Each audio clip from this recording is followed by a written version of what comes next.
This episode is brought to you by the NewRetirement Planner. Create a financial plan for free at newretirement.com. Welcome to the NewRetirement Podcast. Today we're going to be talking with Joe Saul-Sehy, the founder of the Stacking Benjamins podcast and community. Joe's 25-year career started as a personal financial advisor, then moved on to being a media spokesman, and finally he's now an award-winning podcast host. We're going to be discussing his story, what he's building, and his new book, Stacked. Joe joins us from the basement in Texarkana, Texas. Yes, I am. How are you, man? I'm good. How are you doing? I'm great. I'm so happy to be here. Thanks for having me. And I'm sure, being a fan of the discussions you have, Steve, I think we're about to have some fun. Yeah, should be good. We have set the expectations really low here. All right, here we go. So, Joe, just for our audience, I would love to kind of get some background on kind of what got you interested in money and financial literacy and planning to begin with. Yeah, when I first got involved in the business of financial planning, actually, which horribly was before I actually got my own financial house in order.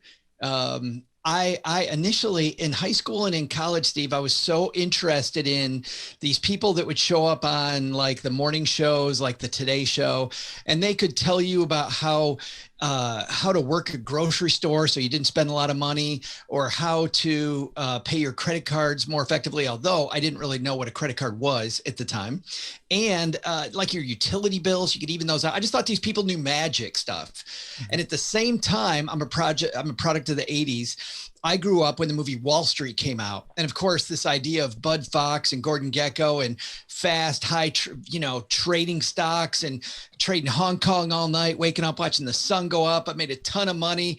I've got Daryl Hannah's my girlfriend, all this stuff. I thought it was amazing. And like a lot of people, I thought that would be a very sexy profession. So even though I had horrible money habits and knew nothing about it, I had a friend that worked for a financial firm. And like a lot of people, because as you know, Steve, these big firms are just all about recruit as many people as possible and see who makes it.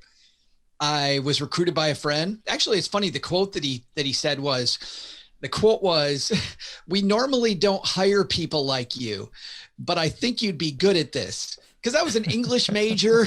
I was not great with money, but I'll tell you this, if I hadn't grown up in this small farming community in Southwest Michigan and been a little bit less naive, I have very much of an engineering brain, engineering mentality. I love to study and get in the weeds on stuff. I love dissecting a financial plan. I love logistics and how, the dominoes fall, but I didn't know any of that. And Marcus, my friend, knew that piece of me. And so I think that was really true. And so I did really well helping other people. Well, one day I had gotten so bad with my money that one day I was going home from an office that was across town, and I ran out of gas. And I'm driving this late model Aerostar minivan with maybe 220,000 miles on it. And any car with 220 is a long way. A Ford Aerostar is just, it shouldn't have been on the road anymore. And I had no cash, but not only did I have no cash and was stranded, I had no way to get money anymore because I was so bad with money. I'd run into a bunch of credit card debt starting right in college. I didn't know how taxes work. So I owed the IRS a bunch of money from being a good financial planner for other people. I was making money, but I was 1099. And so I didn't realize what I could write off. And so I learned a lot of money through the School of Hard Knocks. And it was there as I'm digging through the back seat and underneath the chairs of my minivan, trying to put a couple dollars together to get enough cash to get home, that I realized that I'm living this double life. It's maybe 1996 at the time. And I'm a sham. I'm a great financial planner helping everybody else. And I'm not applying any of this to me. So I did what I advocate now, which was I started paying attention to who was smart about taxes, who was smart about budgets. And I started hanging out with those people. And I began surrounding myself with groups of people that would help me get my financial house in order, because it couldn't work that way anymore. And so I went to an all cash system and ended up turning things around in actually a pretty short time. Just a matter of a few years. I was on the right path, and within 7 or 8 years, I was rolling. I actually, though, I was at year 15 of being a financial planner, and I had this mentor in the business who wrote this letter and said, and I was still at a big firm, and at the big firms, you may know, Steve, that you don't write a letter and tell everybody that you're resigning and give your 2 weeks. These are the kind of places, like if anybody's seen Jerry Maguire, you take all the client files, you leave at midnight, and at 6 a.m. everybody's calling the client to see who goes where, right? Right. He didn't do that. He wrote this wonderful letter that said, I like being a financial planner. I don't love it. I think I can only live one time. And if that is true, then and time is valuable to me, he said, I think I have other mountains to climb. So I've done very well. I've got a nest egg of money, and it's time for me to go. And I realized, because I was turning 40, I realized that was the same for me at that point. I got my own financial house in order. My business was worth quite a bit of money. I was managing about $60 million. So not a huge practice, but not a tiny one.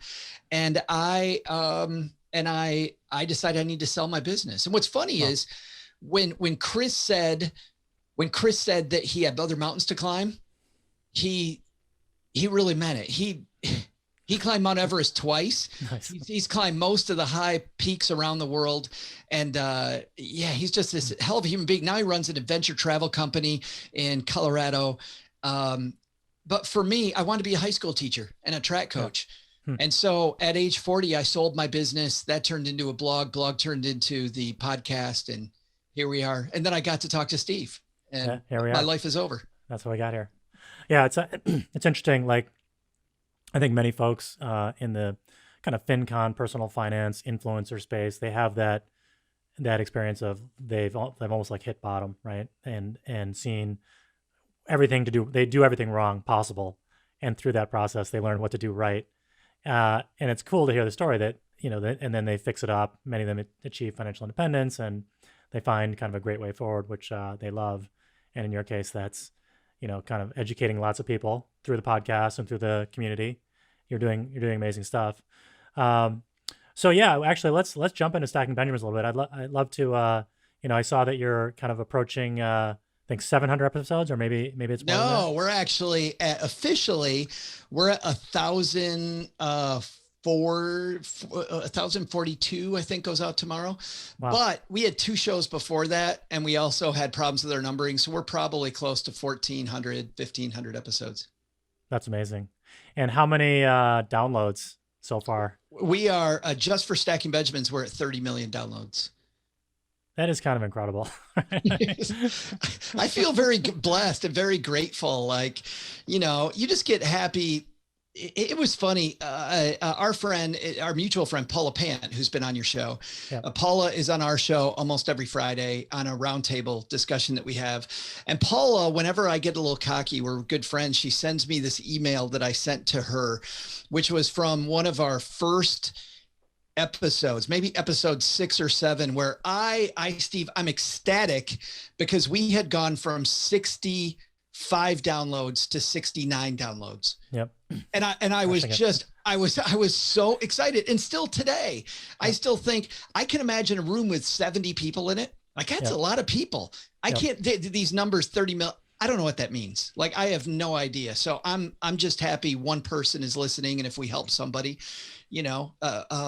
listen, when it comes, you could have your show, my show, all the personal finance shows put together, throw Dave Ramsey in there with his 2 million.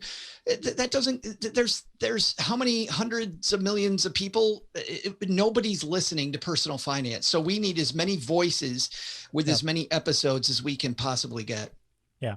Well, clearly some people are listening. 30 million's no joke. I mean, that's amazing, right? I get nervous thinking about speaking in front of 100 people. And you're like, oh yeah, a few thousand people might download ours. I know many more download each of your episodes, but it's kind of incredible. So I know you got some kind of, you actually kind of pivoted the show partway through, and you have some pretty strong opinions about what makes, a successful show and keeping people engaged. Would love to, if you could share that with our audience, what your approach is. Yeah, that's interesting because at first I thought that, so we came at it from blogging. The blog was going okay. We had the podcast. We kind of a little bit were leaning into humor. The idea that this show would be from my mom's basement, the idea that my mom's neighbor Doug was going to be a little part of the show, and just make it kind of fun and have the sense of place. I like community. I believe that that we're social beings, and so if we can create this warm place for people to share ideas instead of, and by the way, no offense to Dave Ramsey or Susie Orman, it's just not me, right? Mm-hmm. I just don't want to yell at people about their money. And I want people to come to me, hoping that I yell at them about their money. I just want this surround sound idea. So we got a couple of years into the show, and we were kind of embracing stuff. Show was going okay. And then I went and I saw some really good podcasters talk at a conference. And no matter what you do, I think it's important to go to conferences and surround yourself with people that are best in class. Mm-hmm. And I was sitting next to another mutual friend of ours, Roger Whitney. We're sitting in the front row, and we're watching this guy, Roman Mars, talk about his podcast. And he has a great show called 99% Invisible, about this design that you don't even think about, right? And Roman is going through how they make 99% invisible. And at the time, and I still am, I'm a little bit cocky, right? Defensive of my product, think I'm doing it as well as everybody else. And like everybody else too, I'm looking up the rankings at other podcasts ahead of me, and I'm throwing a bunch of stank at these shows. Mm-hmm. I'm like, well, I'm better than that show. I'm better than that show. I'm better than that. How come people aren't listening to me? And then I hear Roman Mars and what he's doing, and I think I'm a professional. This guy, the way he puts his shows together was so much more professional than what I was doing. And that was when I realized two things. I wrote down and actually shared it with Roger. I wrote down, you have the ranking you deserve. Like, Don't get me wrong. There's a few shows ahead of me that maybe shouldn't be, but there's a hell of a lot of shows where they're just doing better work than I am. So I realized that I had to go from part-time to pro, and we quit blogging. We quit doing everything else, and we just leaned into the show. We also realized that it needed to be funny. We were a couple of guys that thought we were funny, my co-host and I, but we never studied comedy. Yeah. And how can you have a good show without actually being a student of the thing? We're two guys that are students of finance, but not students of comedy, and we're presenting ourselves as a comedy show. So we immediately started taking comedy classes. We studied what works in comedy and what doesn't.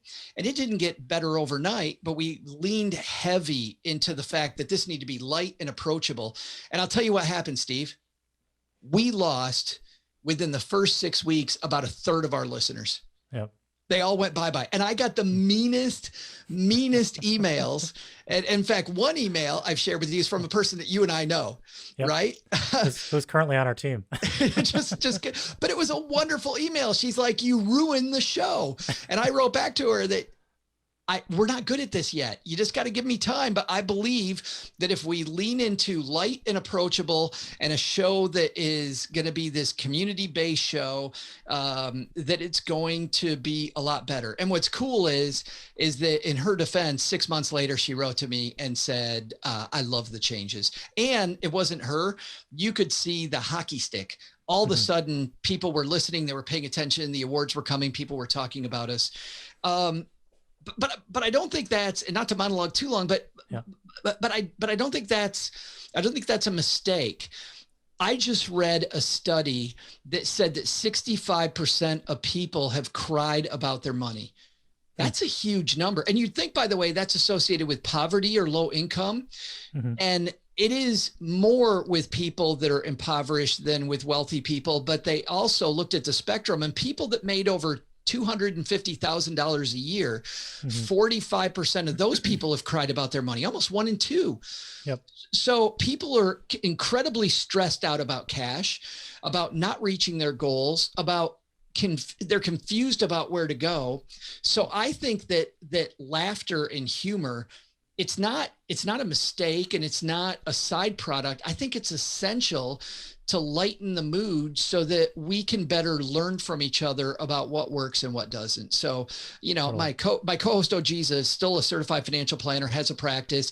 He jokes about how he messes up his money all the time. We love talking about our mistakes because I feel like we need to do that more often, and then we'll be a little less stressed. Yeah. Wow. Yeah. You kind of give a great kind of stream of consciousness about, some of the challenges out there and how to think about this. But a couple things jumped out. One is, I think the power of community. I see this. I saw it first, I think, mostly in the Choose FI Facebook group, just how these people, and also places like Mr. Money Mustache, where they're out there, hey, sharing the wins and the losses and the lessons, and this idea that you can crowdsource good behavior and get reinforcement. And I think that amplifying it through the podcast and just building community in general. I know when I was talking with Paula Pant, one of the big things she said is like, listen, I was asking her, what are you building? She's like, we're building a community, which was like, okay, that actually got my attention. Cause I was thinking about, we're building a product, we're building a platform, but really what is it? You really got a bunch of people trying to do better. So I think community is a big thing. And I think the other big thought that comes out is like, helping people really understand the relationship between money and time, getting control of their time. We all spend our lives like trading. We're born with a bunch of time, hopefully. We trade that for money. No one really understands you understand the direct mechanic of getting wages, but then how you make your money work for you, no one gets it. No one's really taught it. Everyone has to fumble around and get ripped off by, credit card companies. Basically everybody in the financial services industry who's trying to take your money or make money on your money. And then some people like yourself figure it out and do much better, but that's the exception, right? That's what's so crazy about this whole current setup we have. And that's what I love about not just community, but also the power of podcast. I feel like when we were blogging, it was much more data driven. When I read, I like to read data. I like to read studies. I like to read that stuff, but podcasts are about stories. And I feel like we're hardwired for stories. I don't remember the data in a podcast, but I certainly remember the feeling of somebody getting out of $35,000 of credit card debt, or somebody that finally got to financial independence. And whenever we can tell those stories, it's just so damn fun. Isn't it? It's super fun. Yeah. Yeah, it's awesome. It's super empowering, and I think there's just a level of trust when you hear it from people that have gone through it, or other people that are kind of in a similar phase and they've made mistakes, and they're kind of saying what works. No one knows who to trust. That's the problem. I think that's why personal finance bloggers and podcasters have taken off, because they're real people. They're not like here to make money, on your investments, but they're building an audience. They're doing it kind of in a different way. Yeah, agreed. So I know you have some pretty strong thoughts about kind of financial literacy, financial planning, and how it should change and be better in the future. I would love to kind of get your view on that. Oh man. Yeah, I think you and I could probably talk about this topic for a long time. So, boy, I feel like there is such a gulf, being one of the few people I know that is, which really you're in this boat too. One of the few people I know that are in this boat that you kind of straddle the line, right? I've seen what the pros are talking about, and now I see what the consumer engine talks about and consumer media talks about, and they're usually two totally different things. And it is so frustrating to see that people that really know great money management are having completely different discussions than consumers are having. So I think there's got to be a way to bridge that gap.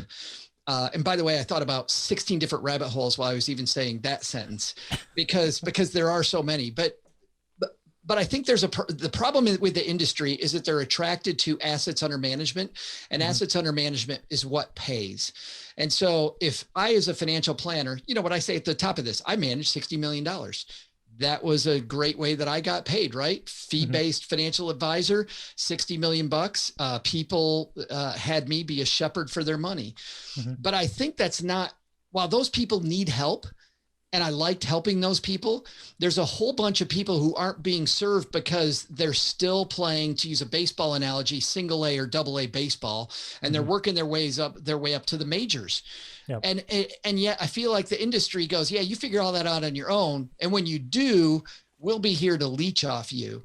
Yep. So, and I feel like the calculators, I think, you've done a great job of bridging this gap. I think Jason Parker's working on a nice calculator. I think there's a few people that are working on products that are kind of bridging the gap between the cool stuff I saw when I was a financial planner that was really robust and the really just craptastic stuff that consumers that are trying to put it together themselves are forced to use. Yeah. Because I think if I don't have assets yet, the way to build assets is through having a good comprehensive plan about how I'm going to get there. Right. Yep. Sure. And there's even a subset of that, Steve.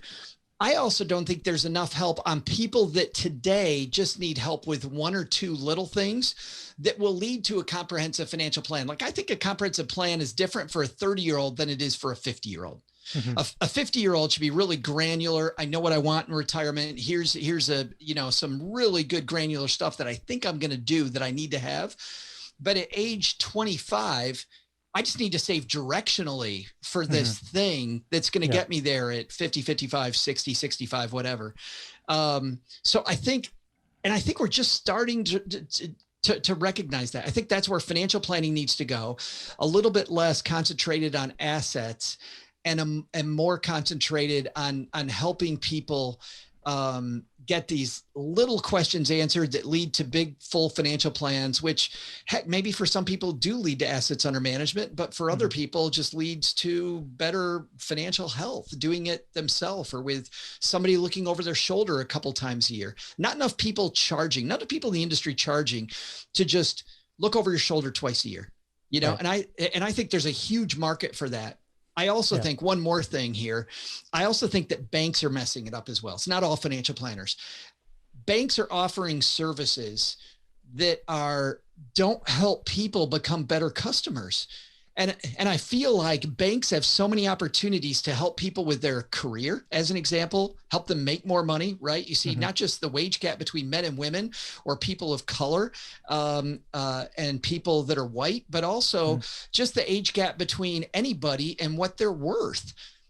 And so imagine if a bank had a career counselor or a wage negotiation counselor that could help me figure out how to present myself to make more money that I'm going to deposit in the bank, right? And I think they could even charge for that.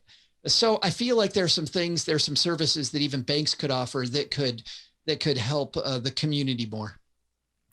Yeah, these are pretty interesting ideas. I mean, I totally agree with you on the misalignment in financial services. I mean, there's really, the whole industry is focused on accumulation. So like, let's help you try to build more money so that I can then make money on your money. Yeah. But if you make a lot of money, there's going to be plenty of people who help you manage it, and they're more than happy to, but they want to charge you kind of 1% of assets, which ends up being a tremendously high fee, even though it doesn't sound necessarily that bad.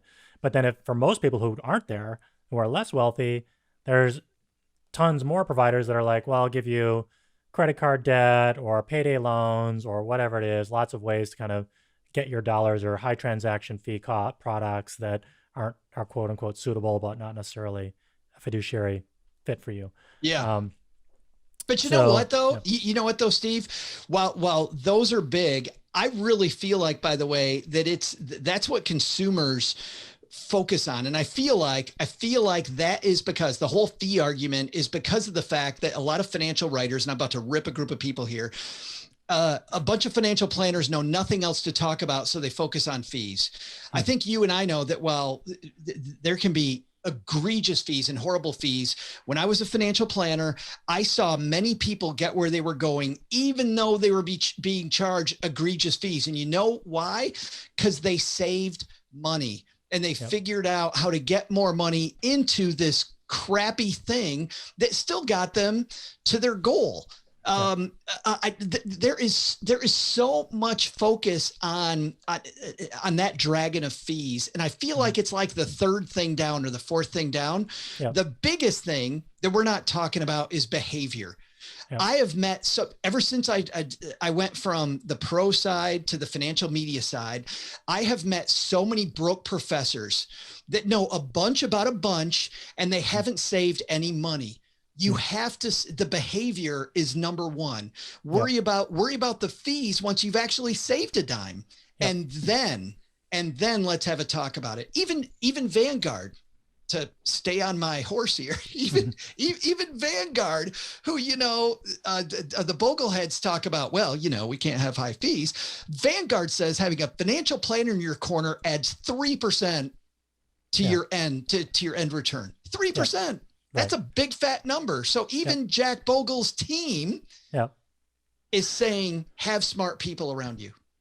Yeah, and I agree. I mean, I actually looked at that study. It's mostly, most of that 3% is from, like, 2% of it, or 2/3 of it is from behavior change, right? Getting people to not screw up, sell at the bottom, get them to save consistently, get them to invest in an appropriate, diversified way. So for sure, there's a huge amount of value out there in kind of getting people to, have better behaviors. I think the challenge that, like, you and I are trying to tackle is, like, how do you help tons of people, millions of people improve their behavior and achieve better outcomes? Yeah. Through different ways of reaching them, podcasting, communities, writing, and so forth. Better tools. Yeah, better tools for sure. So would love to actually go to your book. So Stacked, right? Coming out. I like it. It's coming out December 28th, just before the end of the year. I was thrilled when Penguin Random House called me, my co-author, Emily Guy Birkin, who's a great financial writer, has several books that you'll already find on the bookshelf, including The 5 Years Before You Retire, which is a great book. They called us, and they were originally going to put it out in September, and apparently the end of the year, and there's no pressure here because they said that they're pushing it to the end of the year because that's when more people buy finance books, and they think it's going to be a big deal. So good. Hopefully. Great. Yeah. So can you give us a little bit on, like, why you wrote it and maybe some of the big lessons that you got from writing it? Well, the one thing that you and I see a lot, we see a lot of people and a lot of different philosophies. And whenever you write something, you don't just put something out there that reads just like everybody else. I didn't write a book for the longest time because I didn't think I had anything to say. I didn't have a podcast for a long time because I didn't think I had anything to say. And much like the show, I realized that there was a hole in one area, which is humor. And I think bringing more humor to financial planning makes it easier to consume. Our whole show is built on the science of play. And I think that if you keep it light and keep it fun, people will get through this information that we all need far greater than if we, take issue the Harvard. I love the Harvard Business Review. I love, but for the people that you and I serve, I don't think a lot of my audience is looking for the Harvard Business Review of financial books. Yep. So here's how I created it. This is where the idea came from. I'm in Portland, Oregon, and I'm at Powell's bookstore. Have you ever been to Powell's? No. This bookstore is a block long. It's huge and it's 4 stories high, and you get lost in it. Yep. And so I'm wandering, and I love wandering through bookstores just because it brings these ideas to your head that you didn't even think about, And so I'm just wandering around, getting lost, and I made my way to the kids section, and I saw this book that I carried around when I was in 4th grade everywhere. It was the Hardy Boys Detective Manual. And it was written with the help of a retired FBI agent. It taught me all these cool things, like how to do fingerprints or footprints, how to capture those, how to tail the bad person, how to crack the code, like all of this cool stuff. My brother and we would mess around with this, and I loved it. And I wanted to be an agent who did this stuff because it was so campy fun at that time. Then I get home from Portland, back to the time I was living in Michigan. And I get back, and while I was gone, my mom left a box of my stuff on my kitchen table with a note that said, listen, you're 50 years old. I'm finally going to give you your stuff. It's like my little league pictures, the bowling trophy with one arm off it. Now that my dad and I did this bowling tournament together, and there was the Cub Scout Wolf Guide. And the Cub Scout Wolf Guide starts off with every achievement starts. Well, first of all, achievement, right? Gamification.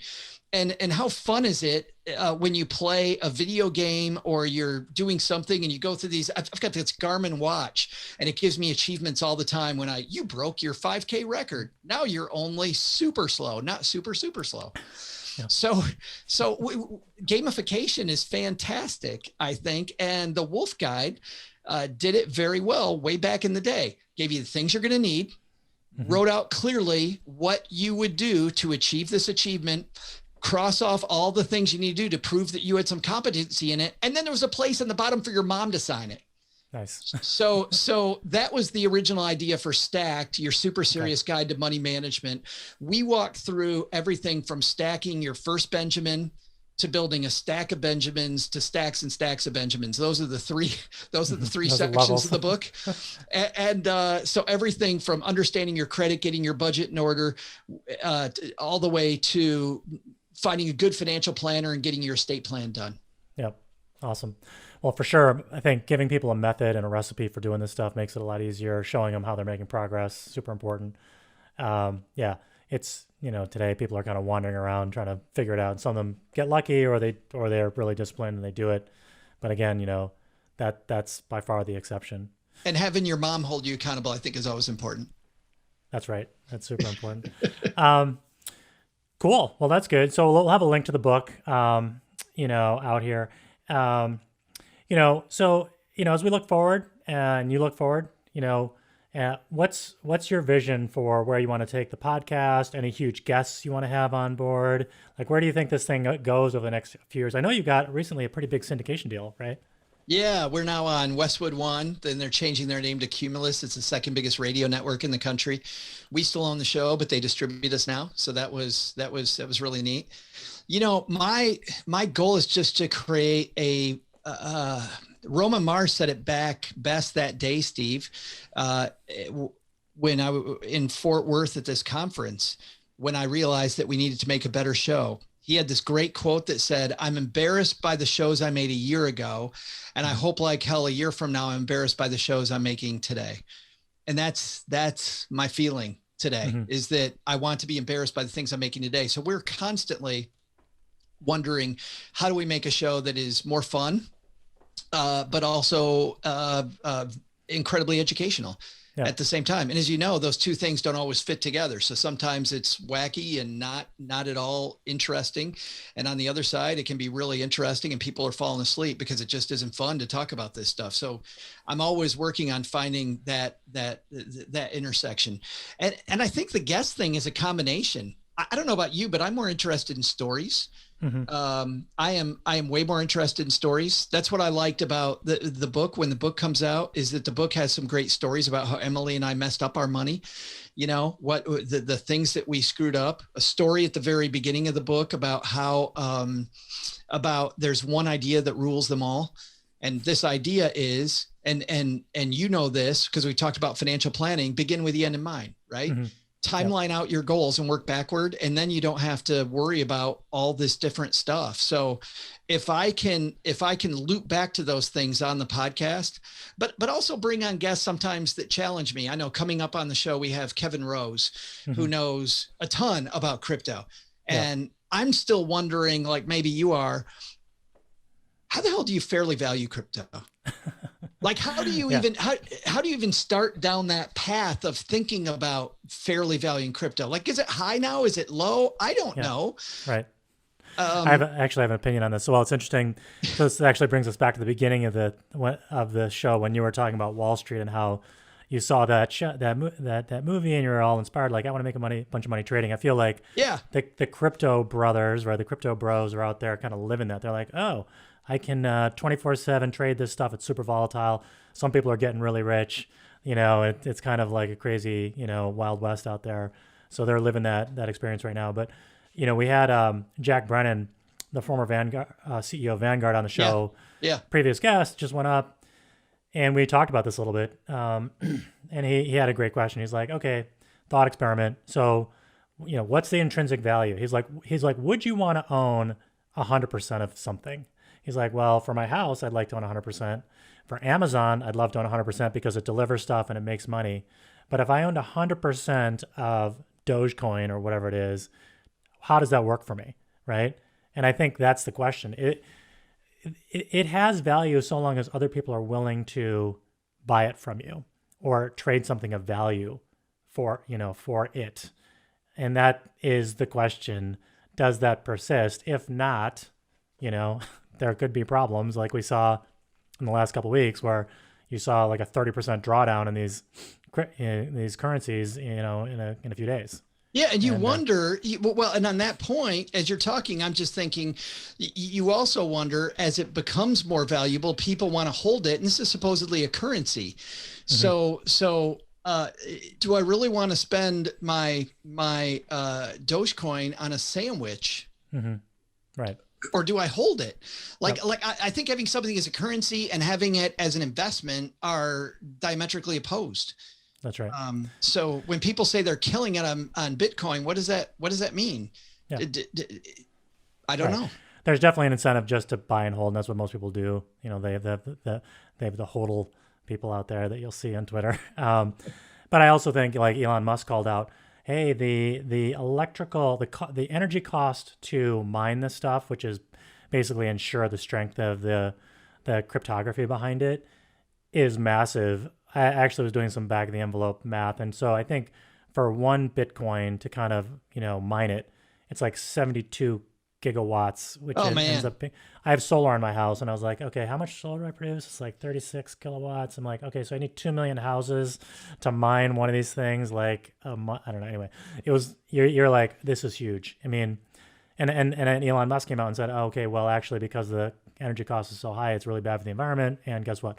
We're not going to take Bitcoin for Teslas anymore, even though we started to do it. So it's funny because he's not the only person who said that. So it leads me to another thing.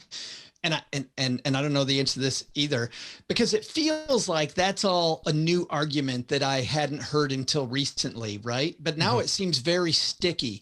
Is there somebody that is anti-crypto who's decided it's time to spread this to kind of knock it down, or is this? I mean, don't get me wrong. I think that the anti-environment thing is great, but it seems like if it's bad for the environment now, it's bad for the environment a year ago. Why the hell weren't we talking about it then?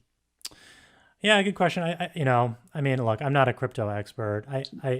I think that there's just more awareness of what's happening. There's more cryptos. There's like 4,500 coins. I need you to answer this today, Steve. We got to solve the universe before this podcast is over. I'm gonna get at Google right now. But yeah, I mean, look, at a high level, I don't think it's necessarily going away. Crypto coins, but I think that it's definitely for people. It shouldn't be a big portion of your. If you do dabble in it, keep it small, right? Sure. A very small portion, not like. More than 1% of your net worth or something like that. We were talking about this literally this morning, and I thought of this analogy. There's a friend of mine here now that moved back to Texas that loves to go to the horse track, and we have one in Shreveport, about 75 minutes south of us, and a grand old beautiful place called Oaklawn, where they have. One of the lead-ins to the Kentucky Derby, the Oaklawn Derby in Hot Springs, just 90 minutes north of us.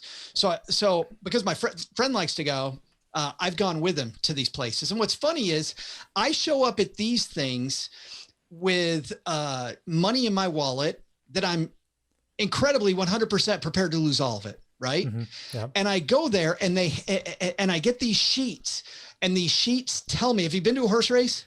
It's been a long time, but I went as a kid. So I know. You get the odd sheets and stuff like that. Well, not only that, they give you statistics on this, how many times this jockey's won. This is every jockey's record. And for every horse, they also tell you, does the horse go out fast? Does the horse go out slow? How does the horse do in these different conditions? I get all this flipping data about money that I'm going to go bet that I'm just spending for entertainment, right? It's like going to a movie. I'm going to go bet it on horses.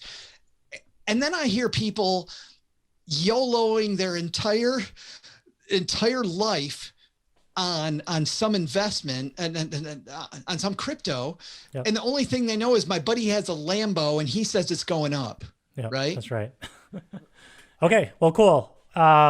Any as we wrap up here, any, final things you want to share with our community about stacking Benjamins or other tools you like, or people and influencers that you think are worth paying attention to? Oh my goodness. Oh boy, that's a loaded question. There's too many people. No. Just it me. is. I just think that looking at the broad spectrum of all the stuff that is available, all the voices, go out and find a new voice from time to time. I love when I go for a run to just fire up a podcast I've never listened to before, Mm-hmm. and give it a shot, and don't turn it off if it challenges your thinking. I think I think that's another place that the industry needs help in. I don't think there's enough people doing coaching. I think there's a lot of people that are doing leeching, Mm-hmm. and I think there's a lot of people that are doing asset gathering, but actual coaching. But I also think, Steve, that we haven't been taught that. Like, I was never taught that in my training. I was taught how to manage money, asset allocation. I was taught, of course, a proper diversification, tax work, estate planning stuff, how to create a budget. But in terms of coaching technique, Mm-hmm. and this philosophical side, I think, and there's been a lot of work in that end of the spectrum, but there could be a lot more. Besides sure. that, Yeah. Let's keep making it fun. Yeah, that's awesome. Okay, well, cool. Well, look, I totally agree with you on the coaching as well. I mean, we're for our business, we're leaning into that, trying to help people find coaches that just, understand their own behaviors, be accountable to somebody else. You can be accountable to yourself or a community better, or a coach, also great, to just make positive changes in your life. I totally agree. Surround yourself with smart people and you'll go places. Exactly. All right. Well, great. Look, I'm going to wrap it up. So, Joe, thanks for being on our show. It's great to have you here. Thanks, man. Yeah. Donald Robeson, thanks for being our sound engineer. Anyone listening, appreciate your time. And if you've made it this far, definitely check out the link. You go reserve a copy of Joe's new book, Stacked, and, check out our site, NewRetirement.com. Check out Stacking Benjamins. Any reviews are welcome. You can also go to our Facebook community or Stacking Benjamins Facebook community and kind of find like-minded people that are trying to do better with their money and time. So with that, thank you very much.